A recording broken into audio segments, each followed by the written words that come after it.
한번 따라 하실까요? 어떤 가지로 살고 있습니까? 어떤 가지로 살고 있습니까? 올 한해 우리 교회 표가 주여 이제 회복하게 하소서라고 하는 표고, 회복이라고 하는 주제를 가지고 연초부터 계속해서 시리즈 설교를 하고 있는 것입니다. 올 한해 여러분의 삶에 많은 부분에서 회복이 일어났으면 좋겠습니다. 그래서 많은 열매들이 맺혔으면 좋겠습니다. 자녀들에게 학업에 진보의 열매가 나타나고 취직되고 또 시집가고 장가가는 놀라운 열매들이 일어났으면 좋겠습니다. 일터와 사업장에서 형통의 복이 나타나고 부부와 가정의 사랑과 행복의 열매가 나타나고 건강이 회복되는 놀라운 열매들이 나타나게 되기를 우리 주님의 이름으로 축복합니다. 오늘 본문 말씀인 요한복음 15장은 그 유명한 포도나무와 가지 비유라고 하는 별명을 가지고 있는 내용입니다. 예수님이 비유를 하나 들어서 제자들에게 소개하고 있는데 그 비유의 핵심 인물이 세 인물이 있습니다. 하나는 농부인 하나님이 나오고 또 다른 하나는 포도나무에 해당되는 예수님이 나오고 또 다른 하나는 가지에 해당되는 누가 나오느냐 하면 제자들이 나옵니다. 이 15장의 이 비유의 가장 골격이라고 할 수 있는 것이 1절과 5절입니다. 자, 1절과 5절을 보면 이 비유의 줄거리를 다 이해할 수 있습니다. 같이 한번 읽어볼까요? 시작. 나는 참 포도나무요 내 아버지는 농부라. 나는 포도나무요 너희는 가지라.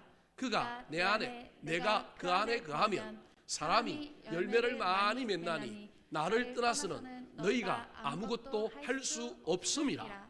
요한복음 15장에서 예수님께서 궁극적으로 하고 싶은 것은 뭐냐 하면 예수님이 이제 십자가 지고 돌아가신 후에 부활 성천하시고 나면 이제는 예수님의 사역을 누가 이어받을 거냐 하면 제자들이 이어받을 건데 그 제자들이 예수님의 그 사역을 잘 이어받아서 열매를 많이 맺었으면 좋겠는 거예요. 그래서 그 열매 맺는 제자가 되게 하려고 하는 목적을 가지고 있는 거예요. 근데 지금 상태로 보면 이 제자들의 모습이 열매 맺는 가지의 모습이 아닐 가능성이 많은 거예요. 야고보와 요한은 치맛바람 일으켜서 나는 주님이 보좌에 앉으실 때 오른편에 왼편에 주십시오. 베드로는 내가 수제자인데 그러고 자기들끼리 싸우고 이게 영 열매를 맺을 것 같지 않은 거예요. 복음의 열매를 맺고 교회를 만들고 전 세계에 예수 그리스도를 전하는 놀라운 사역의 열매를 시작해야 되는데 제자들의 모습이 전혀 그렇지가 않는 거예요. 열매 맺는 가지가 아니라 그냥 예수님에게 그냥 붙여서 있는 정도의 가지인 거예요. 그래서 이 제자들에게 이 비유를 통하여 너희들이 나한테 착착 달라붙어 있어야 되고 나랑 잘 연합하는 가운데 정말로 너희들이 열매 맺는 가지가 되었으면 좋겠다. 포도나무인 예수님인 내가 열매를 맺는 게 아니라 내가 교회를 만들고 내가 온 세계의 복음을 전하는 게 아니고 가지인 너희들이 열매를 맺는다. 우리 하나님은 농부인데 농부가 농사를 지을 때 최고의 목적은 가을에 결실하고 추수하는 건데 지금 하나님께서는 너희들이 열매 맺기를 원하면서 너희들을 열심히 농사 짓고 있다. 너희들의 농사가 잘 됐으면 좋겠다. 그렇게 말하고 있는 내용이라고 할 수 있습니다. 사랑하는 성도 여러분, 올 한 해 저와 여러분이 열매 맺는 가지가 되었으면 좋겠습니다. 그런데 그냥 가만히 있는다고 열매 맺는 가지가 되지 않습니다. 그렇다면 가지가 열매를 맺으려면 어떻게 해야 될까요? 첫 번째입니다. 따라 하시겠습니다. 붙어 있는 가지로 살아야 합니다. 붙어 있는 가지로 살아야 합니다. 4절 말씀 같이 한번 읽어볼까요? 시작. 내 안에 거하라 나도 너희 안에 거하리라. 가지가 포도나무에 붙어 있지 아니하면 스스로 열매를 맺을 수 없음 같이 너희도 내 안에 있지 아니하면 그러하리라. 자, 오늘 본문 말씀의 핵심은 포도나무, 가지, 그 다음에 열매라고 할 수 있습니다. 근데 열매를 맺으려면 포도나무가 열매를 맺는 게 아니라 누가 열매를 맺냐면 가지가 열매를 맺는데 그럼 가지는 어떻게 열매를 맺느냐 하면 포도나무에 붙어 있어야 된다고 이야기합니다. 여러분, 가지가 나무에 붙어 있지 않는 가지가 어디 있어요? 그럼에도 불구하고 가지가 포도나무에 붙어 있어라 그렇게 말하고 있는 거예요. 가지의 제일 사명은 붙어 있는 겁니다. 근데 왜 붙어 있는데도 불구하고 예수님은 지금 제자들을 향하여 너희가 가지인데 자꾸 예수님 곁에 3년 동안 공생의 사역을 따라다니고 있는 그 제자들을 향하여 붙어 있으라 그럴까요?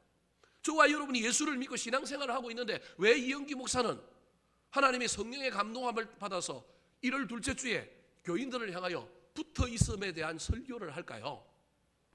붙어 있는데 물리적으로는 붙어 있지만 내용적으로는 실질적으로는 붙어 있지 않는 가지가 있을 수 있다는 겁니다.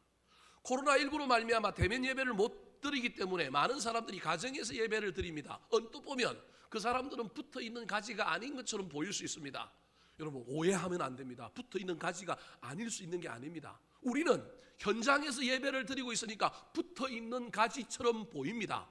지금 예수님께서 제자들을 향하여 3년 동안 공생의 사역을 따라다닌 제자들을 향하여 지금 뭐라고 얘기하냐면 너희들은 물리적으로는 붙어 있지만 실질적으로 내용적으로는 나한테 붙어 있지 않는다. 그래서 너희들은 지금 열매를 못 맺을 가능성이 있다라고 말하고 있는 겁니다. 이게 어떤 의미일까요?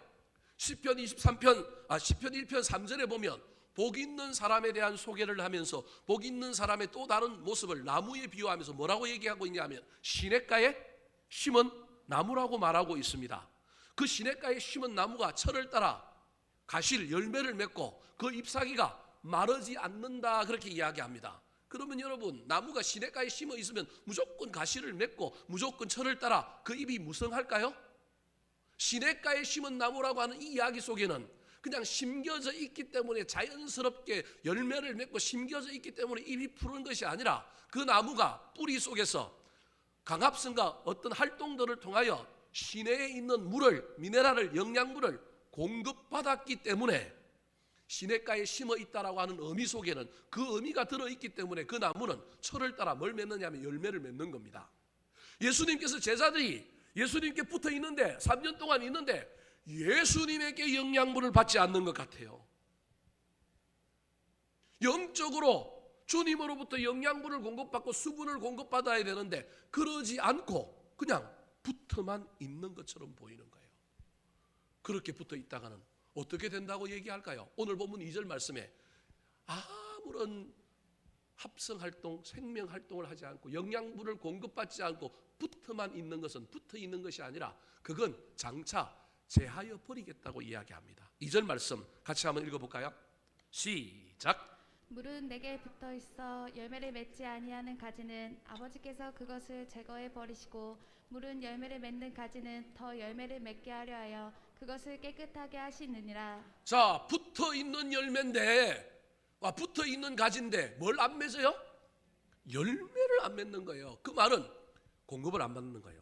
하늘로부터 은혜를 받아야 되는데 하나님께로부터 힘을 공급받아야 되는데 내 힘으로 살아요. 세상의 영양분을 받고 살아요.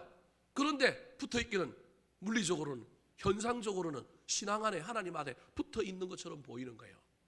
여러분 붙어 있다라고 하는 말은 소속을 의미합니다. 어떤 사람이 어떤 가운데 소속이 있는데 소속이 있는 사람은 여러분 충성합니다. 소속감이 있는 사람은 헌신합니다. 소속감이 있는 사람은 상호작용을 합니다. 가정에 보면 관계가 묘하고 겉도는 사람이 있거나 남편이 겉도는거나 엄마가 자녀들을 제대로 돌보지 않는 그러한 깨어진 가정의 모습을 보면요 소속이 되어 있지만 소속감이 없는 거예요. 저와 여러분은 하늘나라에 소속감이 있었으면 좋겠습니다. 우리 교회에 소속감이 있었으면 좋겠습니다. 자부심이 있었으면 좋겠습니다. 하늘로부터 영양분을 공급받고 우리 덕양중앙교회를 통하여 신앙생활을 하는 가운데 힘과 능력을 공급받았으면 좋겠습니다. 사랑하는 성도 여러분, 지금 저와 여러분은 어떤 가지의 모습을 가지고 있습니까? 붙어있는 가지입니까? 혹시 물리적이고 외면적인 차원에서 볼 때는 붙어있는 것처럼 보이지만 실제로는 내용적으로는 붙어있는 가지가 아니어서 교회를 통하여 하나님을 통하여 은혜를 받고 내 인생의 의미를 찾고 능력을 공급받고 있는 삶을 살고 있지는 않습니까? 어떠한 태풍과 장마, 가뭄 속에서도 여러분 붙어있는 가지가 되었으면 좋겠습니다. 더 나아가 저와 여러분이 그곳으로부터 영양분을 공급받았으면 좋겠습니다. 소속감을 가지고 자부심을 가지고 열심히 생명활동을 함으로 말미암아 붙어있는 가지에 영양분이 공급되어 올 한 해 하나님이 주시는 힘과 능력 은혜로 말미암아 열매를 많이 맺는 저와 여러분 되기를 우리 구주 예수 그리스도의 이름으로 축원합니다. 두 번째, 가지가 열매를 맺으려면 어떻게 해야 될까요? 첫 번째로는 붙어 있어야 되지만 단순히 붙어 있는 것만으로는 안 되고 뭘 받아야 되느냐 하면 영양분을 공급받아야 됩니다. 은혜를 받아야 됩니다. 생명력을 받아야 됩니다. 그거 받지 않고 붙어 있으면 언젠가는 농부가 가지를 쳐버린다니까요. 왜냐하면 그 가지 때문에 다른 가지의 영양분이 공급되지 않기 때문에 필요 없다라는 거예요. 두 번째입니다. 따라 하시겠습니다. 가지를 쳐서 깨끗하게 해야 합니다. 가지를 쳐서 깨끗하게 해야 합니다. 자, 가지치기라고 하는 것이 꼭 나무를 키우거나 하초를 키우는 데는 필요합니다. 가지치기에는 두 종류의 가지치기가 있습니다. 조금 전에도 얘기했던 것처럼 물리적으로 붙어 있지만 실제로 붙어 있지 않는 가지, 즉 영양분을 공급받지 않는 가지는 다른 가지에 영향력을 끼치고 다른 가지에 뭐가 가는 걸 막아서기 때문에 그건 가지는 제하여 버리는 가지치기가 있습니다. 이 가지치기는 부정적인 가지치기라고 할 수 있습니다. 그런데 긍정적이고 좋은 가지치기가 있습니다. 그것은 다름 아니라 잔가지치기입니다. 오늘 본문 2절 말씀에 보면 이 두 가지의 가지치기가 그대로 드러납니다. 한번 읽어볼까요? 시작.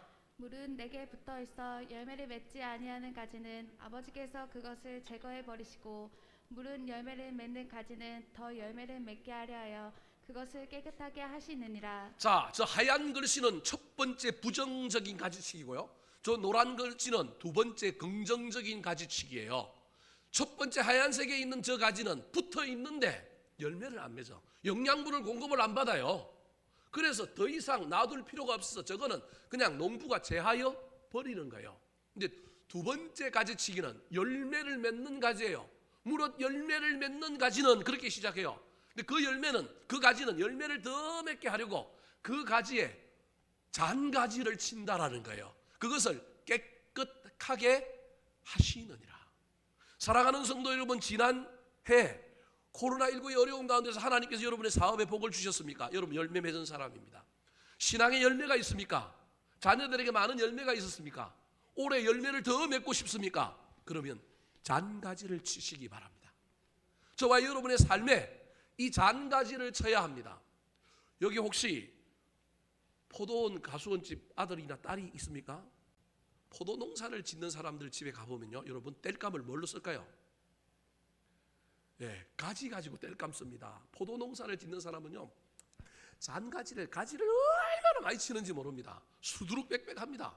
왜냐하면 포도는 반드시 세 가지에서 열매가 맺힐 뿐만 아니라 그 가지에서 우미 돋는 데서 포도가 열매가 맺는데 가지치기를 안 하면 포도송이가 적어서 포도가 단 포도 열매가 튼실튼실한 포도를 만들려면 반드시 뭘 해야 되면 가지를 쳐야 됩니다. 영동에 제 후배 하나가 포도 농사하는 집에 갔는데 보니까요, 가지치기가 엄청나요. 일이 얼마나 많은지 몰라요. 그 가수원 옆에다가 수룩하게 막 잔가지를 쌓아놓고 있고 거기 나중에 마르면 걷어다가 아궁이에다가 뭐 하느냐면 불 떼는 데 쓰더라고요.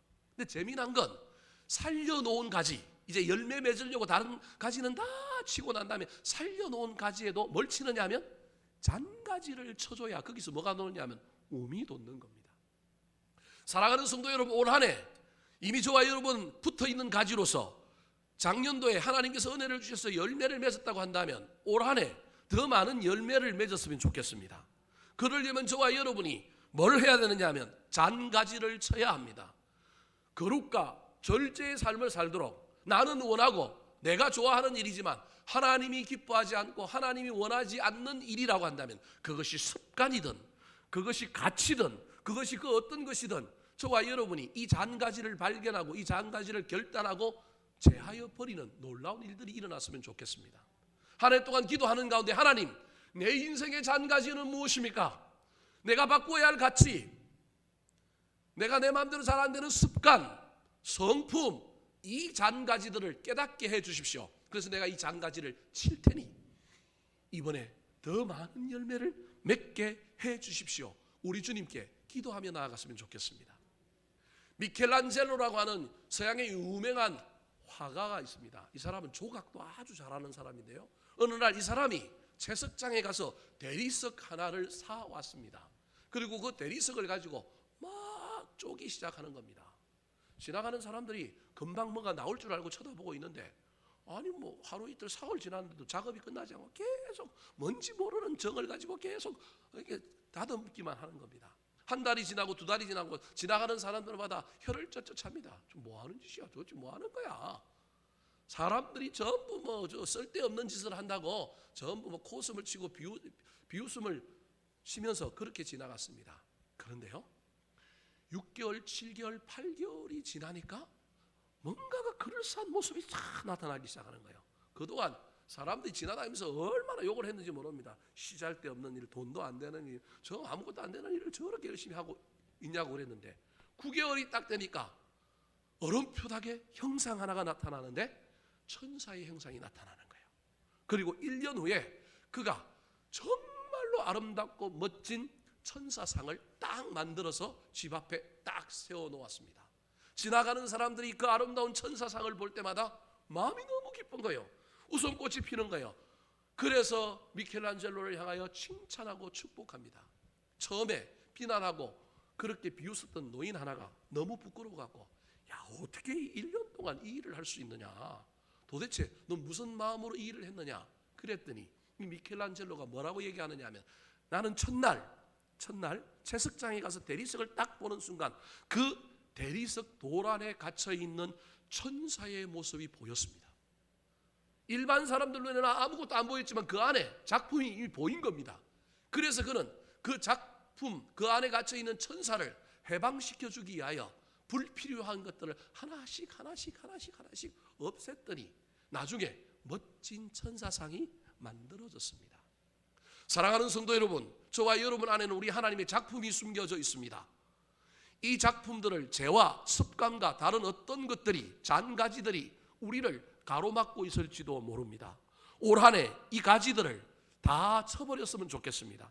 이 불순물들을 하나씩 없앴으면 좋겠습니다. 올 한 해 되지 않는다고 한다면 여러분, 시간이 걸리더라도 평생 작업이 된다 할지라도 하나씩 없애버렸으면 좋겠습니다. 신앙생활을 하는 가운데 세월과 시간 속에 저와 여러분이 얼마나 때가 묻어 가치가 변하고 습관이 변하고 말하는 것이 변하고 행동하는 것이 변해버린 것이 얼마나 많은지 모릅니다. 하나님 앞에 기도하는 가운데 발견하여서 습관도 게으름도 미움도 분노도 욕심도 가치도 그것이 잔가지라고 한다면 쳐서 그것을 없애버릴 때 우리 하나님께서 우리 인생에 더 풍성함과 더 많은 열매를 맺게 해주시는 놀라운 일들이 일어나는 것을 경험하는 저와 여러분 되기를 우리 구주 예수 그리스도의 이름으로 축원합니다. 춥기 때문에 빨리 하려고 가는 거예요. 됐다 빨리 하죠. 지금 모르는 사람 모를 거예요. 자, 세 번째, 자, 가지가 열매를 맺으려면 어떻게 해야 될까요? 한번 따라 하실까요? 예배와 말씀, 기도로 채워야 합니다. 예배와 말씀, 기도로 채워야 합니다. 여러분, 신앙은 간단합니다. 너무 뻔한 정답이 신앙의 내용입니다. 기독교의 핵심은 말씀, 기도, 찬양입니다. 말기찬이라 그러잖아요. 말씀, 기도, 찬양이 다 들어가 있는 게 뭐예요? 예배예요. 그거 말고는 기독교의 신앙의 어떠한 행위, 종교적인 어떤 행위, 열심을 설명할 길이 없습니다, 여러분. 오늘 본문에 제일 많이 반복되는 단어는 열매라고 하는 단어입니다. 근데 그 열매를 맺으려면 기본 1차 원칙이 뭐냐 하면, 열매는 나무가 맺는 게 아니라 가지가 맺기 때문에 가지는 누구에게 붙어 있어야 되느냐 하면 나무에 붙어 있어야 됩니다. 근데 이 붙어 있다라고 하는 단어를 또 다른 용어로 전환해서 예수님이 사용하고 있는데 그게 그 다음에 많이 등장하는 단어예요. 그 단어가 어떤 단어냐면 거하다라고 하는 단어입니다. 붙어 있다라고 하는 단어와 거하다라고 하는 단어는 같은 종류인데 오늘 본문에 열매 다음으로 더 많이 등장하는, 열매 다음으로 반복해서 등장하는 단어가 거하다라고 하는 단어입니다. 대표적인 것만 한번 살펴볼까요? 4절의 시작이 내 안에 거하라, 나도 너희 안에 거하리라. 5절에 나는 포도나무요 너희는 가지라, 그가 내 안에 내가 그 안에 거하면. 6절도 사람이 내 안에 거하지 아니하면.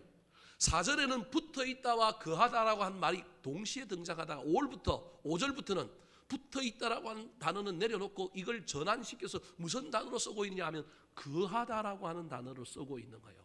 거하다라고 하는 말은 관계적인 용어입니다. 소속과 연합의 의미가 이 안에 들어있는 겁니다. 그럼에도 불구하고 거한다라고 하는 말은 얼마나 추상적인 용어인지 모릅니다. 이 거하는 게 뭘까? 그냥 집에 들어가 있으면 거하는 것까? 사람과의 관계, 영적인 하나님과 예수님과의 관계 속에 거한다라고 하는 것이 무엇일까? 이 거한다라고 하는 이 구체적인 의미를 예수님께서 7절에 이렇게 소개하고 있습니다. 자, 7절 말씀 같이 한번 읽어볼까요? 시작. 너희가 내 안에 거하고 내 말이 너희 안에 거하면 무엇이든지 원하는 대로 구하라. 그리하면 이루리라. 자, 그해야 열매를 맺을 수 있다라는 거예요. 거한다라고 하는 말을 구체적으로 세 가지로 설명하고 있는데, 첫 번째가 뭐라고 얘기하면 너희가 내 안에 거하는 거예요. 내는 하나님이에요. 예수님이고 너희는 제자들인 거예요. 제자들이 하나님 안으로 들어오는 거예요. 예수님 안으로 들어오는 거예요. 그게 너희가 내 안에 거하는 거예요. 이게 뭐예요? 예배예요. 여러분 오늘 예배당 안으로 들어왔잖아요. 물리적인 예배당 안이라고 하는 공간으로 들어왔지만 예배 안으로 들어온 거예요. 이게 저와 여러분이 지금 누구 안에 거하러 들어왔느냐 하면 하나님 안에, 예수님 안에 거하러 들어온 거예요. 예배가 거하는 거라니까요. 지금 예수님께서 이렇게 표현하고 있는 거예요. 너희가 내 안에 거하고, 두 번째가 내 말이 너희 안에 거하는 거예요. 내 말은 뭐냐면 예수 그리스도의 말이에요. 말씀이 우리 안에 거하는 거예요. 우리가 암송구절을 암송하고 성경 통독을 하는 이유가 뭐냐면 말씀이 내 안에 거하는 거예요. 그래서 거한다라고 하는 구체적인 의미는 첫 번째는 예배고, 두 번째가 뭐냐면 말씀이에요. 말씀이 내 안에 거하는 거예요. 근데 이 말씀이 그냥 내 안에 채워져 있는 말씀으로만 끝나는 것이 아니라 이 말씀이 능력이 되어 삶으로 나타나는 거예요. 내가 말씀을 붙들고 사는 거예요. 말씀이 내 삶에 이루어지는 거예요. 이게 거하는 거예요. 보이지 않는 하나님이 내 삶 속에 나와 함께 삶을 이어가는 거예요. 삶을 이루어가는 거예요. 나는 하나님 안으로 들어가서 예배하고 하나님의 말씀이 내 안에 들어와서 그 말씀이 능력이 되어서 내가 그 말씀대로 살고 그 말씀이 내 삶의 현장에서 능력으로 나타나는 것, 이게 거하는 거예요. 그럼에도 불구하고 우리 인간이 살다 보면 넘어지고 자빠지고 실패할 때가 있잖아요. 그때 뭐하라 그래요? 무엇이든지 원하는 대로 뭐하라고요? 구하라. 그리하면 뭐하리라? 이루리라. 그리하면 열매를 맺으리라. 예배와 말씀과 기도가 거하는 거예요. 그것이 열매 맺는 비결인 겁니다. 그렇게 되면 8절에 뭐라고 얘기하냐면 우리가 하나님의 영광이 되고 우리가 진정한 제자가 된다. 예수님이 그렇게 말하고 있는 거예요. 예수님이 이미 제자들한테 이야기하고 있는데 3년 동안 그들을 따라다녔던 제자들인데 너희들 나 따라다닌다고 제자 아니야. 내 옆에 있다고 붙어 있는 거 아니야. 영양분 공급받아야 돼. 잔가지 쳐서 더 열매 많이 맺어야 돼. 예배 안으로 들어와. 말씀 붙들고 살아. 뿐만 아니라 기도해. 그러면 그거를 통해 내가 영광을 받고 너희들이 진짜 내 제자가 되는 거야. 그렇게 말하고 있는 겁니다. 사랑하는 성도 여러분, 말씀을 마치려고 합니다. 올 한 해 어떠한 고난과 환난 속에서도 저와 여러분이 주님께 붙어 있었으면 좋겠습니다. 붙어 있는 것은 소속감입니다. 소속은 자랑스러운 겁니다. 자부심이 있는 겁니다. 그것 때문에 헌신하고 그것 때문에 충성하고 그것 때문에 뭔가 의미가 있는 거예요. 소속감이 없으면 붙어 있는 것 같지만 붙어 있지 않는 거예요. 그래서 가정도 겉돌고요. 남편이 아내에게, 아내가 남편에게 지극한 사랑과 소속감을 가지고 못하는 거예요. 자식들이 소속감이 없으면 집이 집구석이라서 들어오지 않는 거예요. 붙어 있는 건 그냥 정만 두고 있는 것이 아니라 거기에서 뭘 받느냐 하면 영양분을 공급받는 거예요. 생명의 작업이 일어나는 거예요. 더 큰 생명을 만들고 더 큰 열매를 만들려면 저와 여러분이 가지를 쳐야 돼요. 내가 영양분을 공급받지 않아서 단순히 붙어있는 가지가 되면 하나님이 그 가지는 제하여 버리지만 나는 열매 맺는 가지로 만들어 주셨다고 한다면 더 큰 열매를 맺게 하여 잔가지를 쳐야 할 뿐만 아니라 저와 여러분이 하나님 안으로 들어가 어디 있든지 부르신 곳에서 예배하고 하나님의 말씀을 내 안에 가득 채우고 기도를 가득 채움으로 말미암아 주님께서 우리를 이루어 주시고 열매 맺게 해주시는 놀라운 역사를 올 한 해 경험하게 되기를 우리 구주 예수 그리스도의 이름으로 축원합니다. 한번 따라 하실까요? 어떤 가지로 살고 있습니까? 어떤 가지로 살고 있습니까? 붙어 있는 가지로 살아야 합니다. 붙어 있는 가지로 살아야 합니다. 잔가지를 쳐서 깨끗하게 해야 합니다. 잔가지를 쳐서 깨끗하게 해야 합니다. 예배와 말씀과 기도로 채워야 합니다. 예배와 말씀과 기도로 채워야 합니다.